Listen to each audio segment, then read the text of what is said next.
Across the U.S., a growing number of migrants are being flown out each day, quietly, efficiently, and often without media attention. From airports in Texas, Arizona, and California, ICE-chartered flights are steadily removing hundreds at a time, as part of a nationwide crackdown under the Trump administration's renewed immigration enforcement agenda.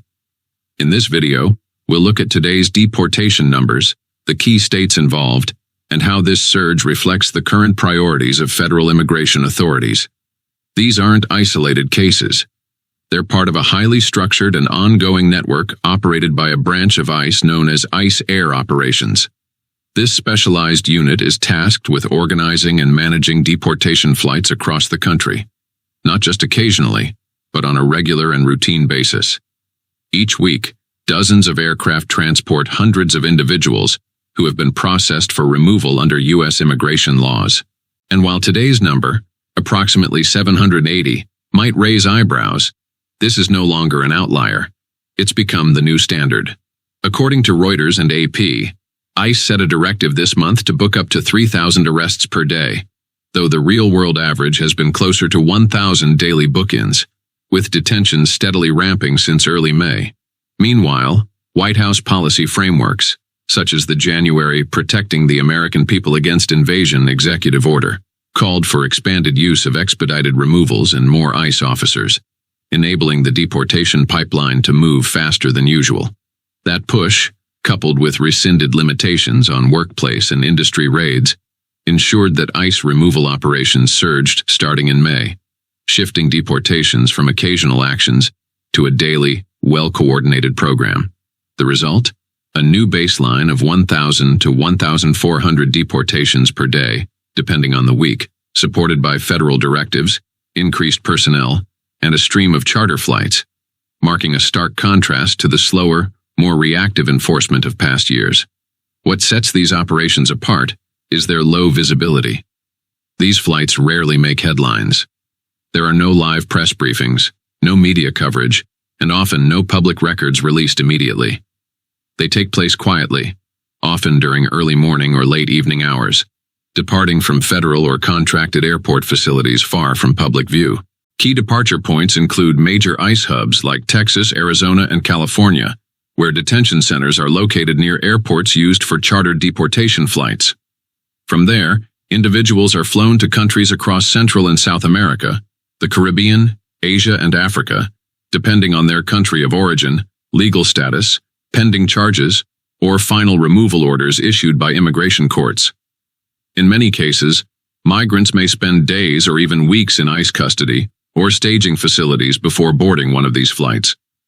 The entire process is carried out with military-like coordination, often involving federal air marshals, deportation officers, and medical staff to ensure compliance and manage any health or legal concerns during transport. Many of these removals involve individuals who were previously held in ICE detention facilities across the country. These facilities range from large federally run centers to private contractors housing thousands of detainees awaiting court rulings, transfer orders, or removal logistics. For some, the process moves quickly, especially under expedited removal protocols, which allow immigration authorities to deport certain individuals without a full court hearing if they've recently entered the U.S. or lack valid documentation. Others face a longer timeline. In many cases, migrants spend weeks or even several months in ICE custody, waiting for final decisions from immigration judges, responses to asylum claims, or coordination with their country of origin for travel documents. Once cleared for removal, they are placed in pre-flight staging facilities where ICE prepares them for departure, often within 24 to 48 hours of confirmation. The system is structured to process people in high volume, and the timeline can vary dramatically based on each person's immigration history, country of citizenship, legal representation, and prior offenses. But regardless of the timeline, the goal is the same. Once a final removal order is in place, ICE moves swiftly to carry it out, often without further public attention. Despite the rise in deportations, ICE still faces legal roadblocks that limit how far enforcement can go. Several immigration rights groups have challenged the use of expedited removals, arguing they may violate due process protections. At the same time, Some states and sanctuary cities continue to limit cooperation with ICE, making it harder for federal agents to detain and remove individuals in certain areas. These legal pushbacks haven't stopped operations, but they do complicate how widely and quickly enforcement can be expanded nationwide. In recent weeks, the White House has doubled down on its support for ICE's expanding role, not only defending the agency's legal authority, but also emphasizing the need for faster, more consistent enforcement. Rather than focusing solely on high-risk individuals, administration officials are now prioritizing operational speed and system-wide efficiency, aiming to reduce pressure on overcrowded detention centers and immigration courts. The message from the White House is clear. Restoring control and capacity to the immigration system is just as important as targeting individual violators. Officials have also pointed to the federal government's responsibility to enforce existing law, framing the latest surge not as a political maneuver, but as a response to long-standing operational gaps.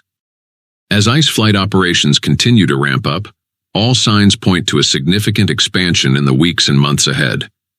Federal officials have already hinted at increased logistical support, with proposals for additional aircraft leases, dedicated removal hubs, and faster international coordination with countries that frequently receive deportees.